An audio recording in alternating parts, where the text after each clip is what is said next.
Hi, good morning. So we're just going to do a little bit of an algebra review. These are all one-step problems in algebra. So we'll do some addition, subtraction, multiplication, division, just one example of each, just to remind us about the different steps. So here we've got four problems. The first one here, we're looking to isolate R. We're looking to solve for R. And again, just to remind you that we're thinking about this as a kind of scale. So with the addition and subtraction, I recommend that you really visualize it like a scale, at least to really separate the equal sign there, draw a line where the equal sign is, just to separate the two sides of the equation. And then we're looking to isolate R. We want to get R by itself. And who's bothering R? Well, on that side of the equation, we have a -7 bothering R. That -7 is very akin to subtraction, right? Adding a negative is the same as subtracting a positive. So to get rid of that -7, we need to do the inverse of subtracting 7. And the inverse of that was to add 7. I always put that just above and to the right, just to give you a bit of an order of operations from left to right. So above and to the right. If I'm adding 7 to that side, I'll also have to add 7 to this side, right? Just above and to the right. And then, of course, -7 plus 7, well, that cancels out, leaving you with 0.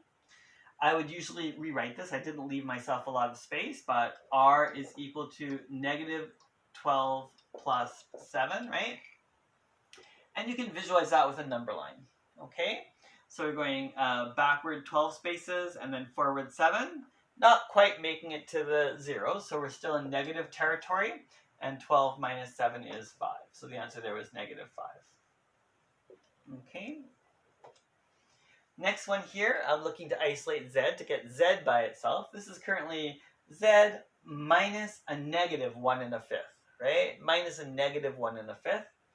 Subtracting a negative is the same as adding a positive, right? Subtracting a negative is the same as adding a positive. So I just recommend when you see that, you can call that a double negative for short, right? Becoming a double positive. When I see that, I can just take a pencil and just right away change that to a double positive so we don't get confused. So now I have 7 plus 1 1/5. I want to get rid of the 1 1/5, right? So in order to do that, I'm going to be subtracting 1 1/5 from both sides. Right? Subtract 1 1/5 from both sides. Cancel where we can. We end up with Z being equal to 2 1/3 minus 1 1/5. Right? So this is a fractions problem. And it's also not common denominator, so it's a bit of work, right?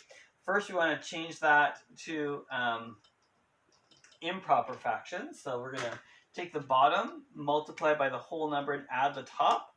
3 times 2 is 6, plus 1 is 7. 5 times 1 is 5, plus 1 is 6. Okay? And then our lowest common denominator, the number that can be divided by 3 and 5 evenly, well, that's going to be 15. So I want to express both of these guys over 15. Right? And we think that if 3 times 5 is equal to 15, then 7 times 5 will give us the equivalent fraction there. 7 times 5 is 35. And 5 times 3 is 15. So 6 times 3 is 18. And then we just need to subtract the top. So we end up with 35 minus 18 is 17, right? And so we have 17 over 15, otherwise known as 1 2/15 if you want a mixed number, right? So anyhow, that's crushed into a small space, but reminds us how to do addition subtraction equations when we have fractions, or in this case, mixed numbers. And then here we have 2 more examples. We're trying to isolate P. We're trying to get P by itself. How do we get P by itself? It's currently at 4 times P. Well, I apologize. I had intended for that to be a tiny decimal place over there. So I did that because sometimes it's easy to miss those things in assignments and so forth if they don't put a 0 in front.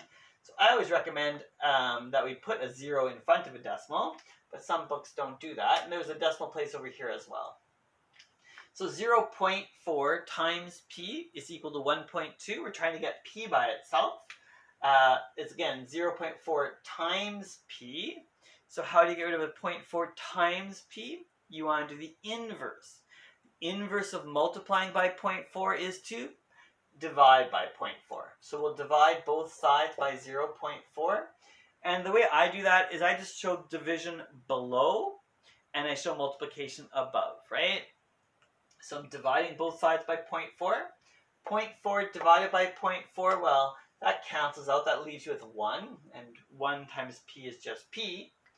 And usually I would rewrite. But again, I think that if you look at this carefully, you can see that it's already clearly showing you what to do there. Negative divided by a positive is a negative number. And 1.2 divided by 0.4 is 3, right? So negative 3 turned out to be the answer there. Okay. This last example here, I got 1 over negative 4x. Okay, and that kind of question can come up. Equals negative 3. This is it's a negative a quarter basically, right? But 1 over negative 4 times x. We did this example before, and I told you 2 ways to do it. One way is to get rid of that 1 over negative 4 by dividing both sides by 1 over negative 4, right? That would work, but who likes to divide by fractions? Neither do I. So instead of doing that, we're going to simplify this guy a little bit by thinking about this as x over 1, right? Turn that guy into a fraction. And when you multiply those two fractions together, you end up with 1 times x is x. And negative 4 times 1 is negative 4. Okay? So then this guy here became x over negative 4, which is still equal to negative 3. Now we just have a fairly simple division type equation. X divided by negative 4, you want to get rid of the divided by negative 4 to isolate x. How do you get rid of a divided by negative 4? Well, you have to multiply by negative 4. If you multiply this side by negative 4, you have to multiply this side by negative 4.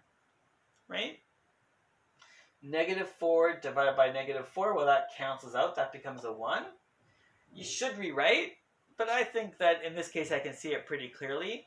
X is equal to negative 3 times negative 4. A negative divided by a negative is a positive, and 3 divided by 4 is 12. And there you go.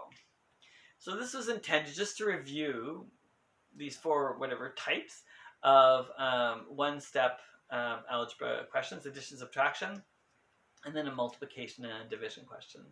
Okay, so I hope that you enjoyed this video. There'll be 1 or 2 more coming in this series. Do take care, be well, and bye for now.